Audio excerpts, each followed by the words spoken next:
दोस्तों, मिट्टी यानी जीवन।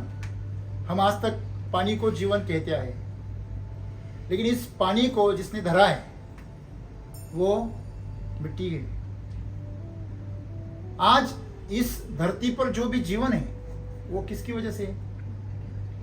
मिट्टी की वजह से। और इसी मिट्टी ने पूरे जीवन को जन्म दिया है। मिट्टी और पानी दोनों मिलके पूरा जीवन तैयार हो गया। अभी इस पंच महाभूतों में पहले है आकाश।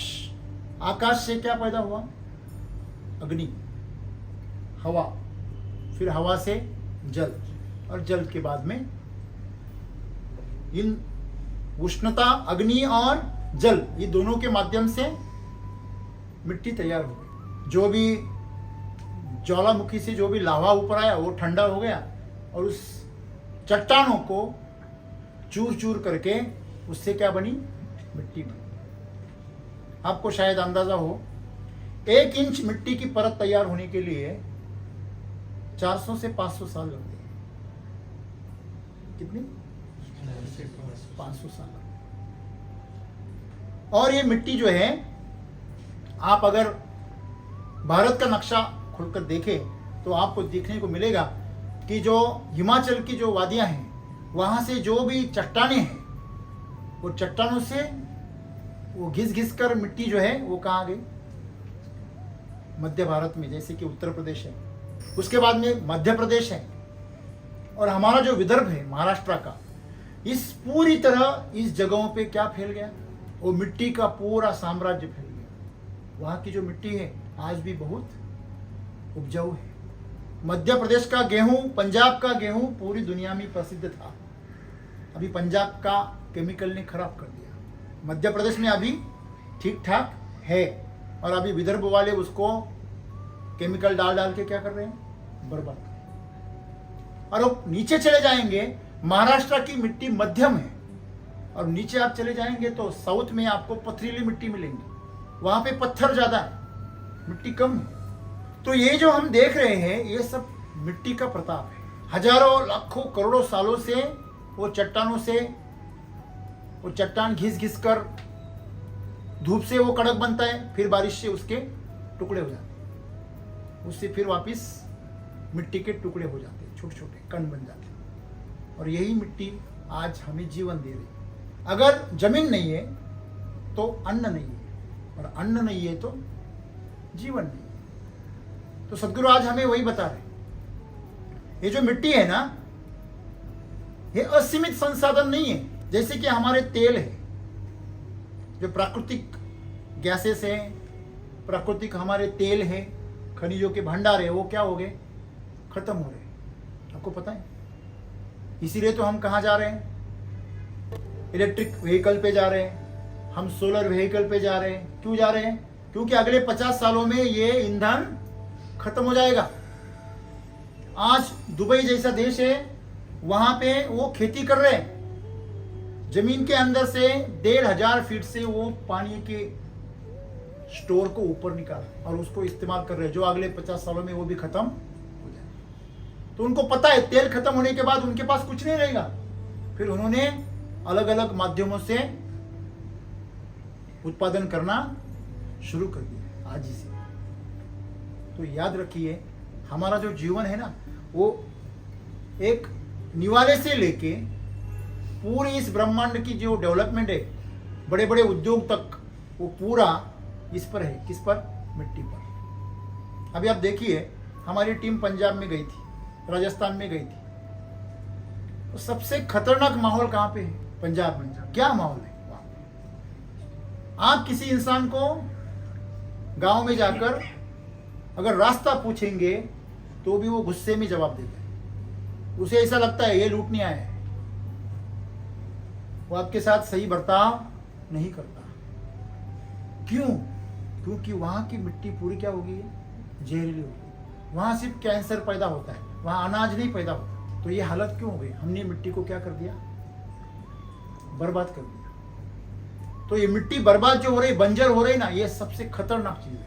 आज मिट्टी को हम सिर्फ खेती का मामला समझते हैं, लेकिन ऐसा नहीं है। आने वाले सालों में ऐसे हमारे वैज्ञानिक कहते हैं कि आने वाले सालों में, अगले 50 सालों में सबसे बड़ी जो जंग होगी वो अन्न और पानी के लिए होगी। और अन्न कहाँ से उगेगा? मिट्टी से उगेगा। मिट्टी ही अगर उपजाऊ नहीं रही तो लोग क्या करेंगे? आज देख रहिए, हर तरफ किसान भड़के हुए हैं। किसान के अंदर आतंक है, दहशत है। क्यों? क्योंकि जो जमीन है वो दिन ब दिन क्या हो रही है? खराब हो रही है, जहरीली हो रही है, बंजर हो रही है। उनके चैलेंजेस बढ़ रहे हैं, वातावरण खराब हो रहा है, मौसम खराब हो रहा है। तो उनके एक तो उपज आती नहीं, ऊपर से बहुत सारी समस्याएं आती है। तो इससे उनका जो जीवन पूरा जहरीला बन गया। आज पंजाब से लोग बहुत बड़ी मात्रा में क्या कर रहे हैं? माइग्रेशन कर रहे हैं, स्थानांतर कर रहे हैं। अब पंजाब में आप वहां की मिट्टी को देखें, वहां की फसलों को देखें, तो आपको वहां की जो फसलें हैं वो पूरी तरह बीमारियों से ग्रस्त दिखेंगी, कमजोर दिखेंगी। एक जमाना था जब वहां पे स्वर्ग था, और आज वहां पे क्या है? नर्क से भी बदतर हालात है। तो ये हमारे सामने बहुत बड़ा सबक है। हर साल में बहुत सारे देश बंजर होते जा रहे हैं। हम भारत की बात करें, हमारे महाराष्ट्र में बहुत सारी जगह ऐसे है जहां पे अभी कुछ अनार लगाते थे वो नहीं आ रहे, फिर कुछ गन्ने लगाए थे, गन्ने नहीं आ रहे, फिर कुछ धान लगा रहे थे वो नहीं आ रहे। तो वहां पे बीमारियां ज्यादा आ रही। तो सोचिए, ये जो मिट्टी है ये सिर्फ खेती की बात नहीं है। हम छोटे थे तब मिट्टी खाते थे। क्या खाते थे? मिट्टी। आप आपके पिताजी को पूछो, आपके पापा को बोलो कि आप जब छोटे थे तो आप क्या करते थे? डायरेक्टली मिट्टी खाते थे, मिट्टी से घर को पोतते थे, मिट्टी से ही घर बनाते थे। आज इंसान मिट्टी से दूर हो गया। आज उस मिट्टी को नहीं खा सकते आप।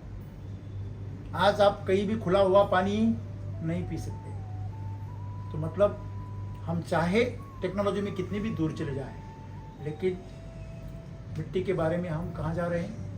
नरक की तरफ जा रहे हैं। और कोरोना में जैसे हालात हो गए थे, उस वक्त पता चला कि किसान की अहमियत क्या है और किसान के लिए मिट्टी की अहमियत क्या है। वो आपको आने वाले सालों में पता चलेगा। आज हम जो काम कर रहे हैं, जो मिट्टी को आज जीवंत बना रहे हैं, जो मिट्टी आपके पास में उसी को आपको जीवंत करना पड़ेगा। आप नई मिट्टी नहीं ला सकते। एक बार मैं गुजरात गया था, वहां पे एक बहुत बड़ा किसान था, उसका खुद का केमिकल का शॉप भी था। आपको जानकर हैरानी होगी, वो उसका जो बगीचा था वो पूरे उस भुज में, जो कि हम बोलते हैं कि सबसे बड़ा जो जिला है वहां पे, कच्छ, जो एशिया का सबसे बड़ा जिला है, 400 किलोमीटर चौड़ा है। कितना? 400। 4 जिले उसमें समा सकते हैं, बड़े बड़े। कितने? 4। इतना बड़ा, लेकिन उसमें बंजर ज्यादा है। दोनों उसी में आता है। कच्छ का रण आता है ना, वो उसी में आता है। तो वही भुज नाम का एक बहुत बड़ा शहर है वहां का। तो उस भुज में वो सबसे प्रसिद्ध किसान था, जिसको आमदनी जो है उसकी उपज थी वो सबसे ज्यादा थी पूरे कच्छ में। तो मैं थोड़ा सा चकित हो गया। तो मैं वहां पे गया उसको मिलने। ये 10 साल पुरानी बात है। तो सच में उसका बगीचा अच्छा था। छोटा सा पौधा था, 5-6 साल का, लेकिन 40-40 किलो माल निकलता था, एकदम जबरदस्त। मैं सोच में पड़ गया, यार इस कच्छ में तो ऑर्गेनिक कार्बन कम है, फिर भी केमिकल के ऊपर इतना अच्छा और इतना अनार कैसे आता है? और हर साल आता है, ऐसे नहीं कि एक साल। तो आपको तो पता है, मेरे अंदर अगर सवाल का कीड़ा घुस गया तो सवाल की खाल उखाड़ लेता हूँ। तो मैं उसके साथ गया और शांति से उसके साथ घूमा। तो आप जानकर हैरानी होगी, तो उसके पास में ही एक पहाड़ था, एक 6-7 किलोमीटर उसके बगीचे से। और उस पहाड़ पे एक तरफ पूरी झाड़ियाँ और जंगल थे। तो उसने मुझे बताया वहाँ पे एक मिट्टी का टीला लगा हुआ था। अभी खाद तो हम देखते हैं, एक तरफ खाद का था, गोबर का, उनको छानिया खाद कहते हैं, और एक तरफ वो मिट्टी का टीला था। मैंने उसको पूछा, ये खाद तो मेरे समझ में आ रहा है, लेकिन ये मिट्टी का टीला क्यों? वो बोले साहब, वो पास में जो जंगल है ना, वो जंगल में हर साल वहाँ पे मैंने एक तालाब बनाया, और जितना भी मिट्टी वो पहाड़ से धुलकर नीचे आती है हर साल, वो सब मिट्टी उठा के मैं लेके आता हूँ और हर पौधे को खाद की तरह मैं डालता हूँ। अभी मैंने अंदर ही अंदर पूरी रहस्य को जान लिया। वहाँ पे ऑर्गेनिक कार्बन बहुत प्रचुर मात्रा में है, और वो जो पोइटा जैसी मिट्टी होती है ना, उसी को खाद की तरह क्या करता है, इस्तेमाल करता है, और उसी से खेती करता है। मतलब उसको जो रिजल्ट आ रहे हैं वो खाद के आ रहे हैं क्या, केमिकल के? नहीं, उसको इसके अंदर जो ऑर्गेनिक कार्बन है, इसके रिजल्ट आ रहे हैं। वो हर साल मिट्टी को क्या कर रहा है, बदल रहा है। हाँ, हर साल मिट्टी को क्या कर रहा है, बदल रहा है। मैंने उसको पूछा, मेरे भाई ठीक है, तू आमदनी अच्छी निकालता है, तेरा नाम है, लेकिन मुझे एक सवाल पूछना है। बोला क्या? मैं बोला, अगर हर किसान तेरी तरह अगर ये पहाड़ों की मिट्टी को लूटने लगे तो एक दिन क्या हो जाएगा? वो बोले, वो पहाड़ पूरा नीचे आ जाएगा, हो जाएगा, लैंडस्लाइडिंग हो जाएगा,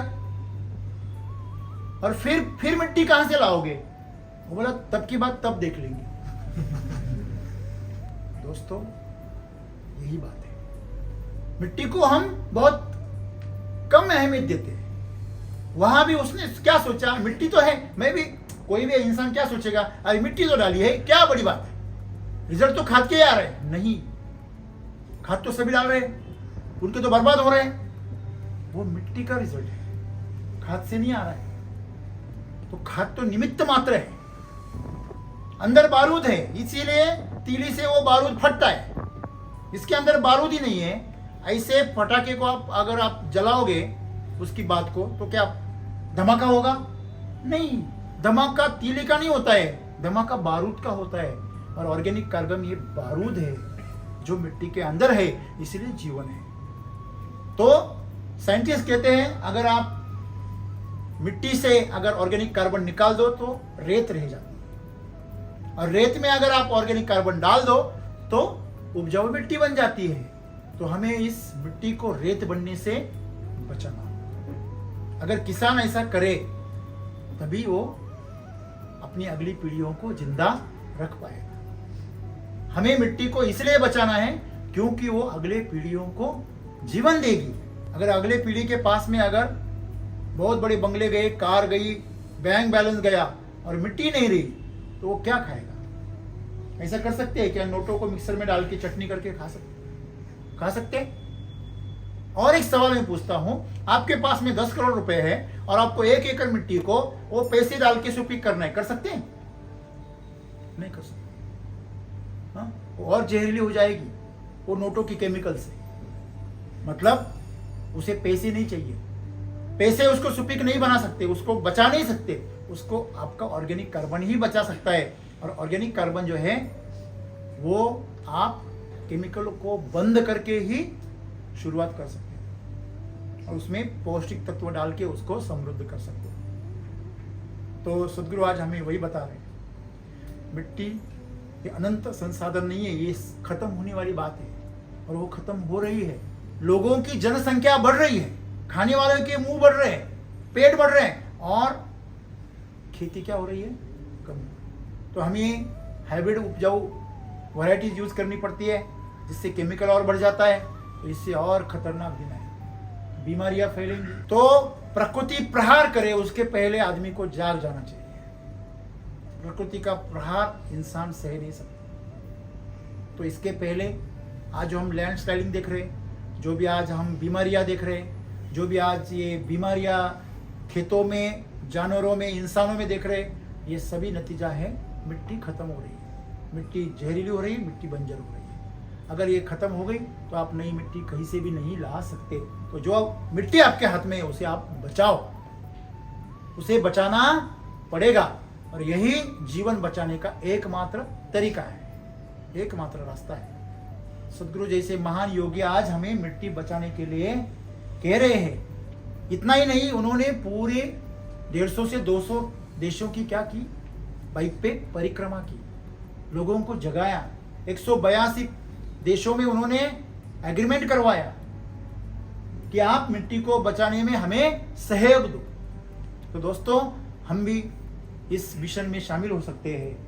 तो आइए, हमारे जीवन को बचाइए, हमारी मिट्टी को बचाइए। धन्यवाद।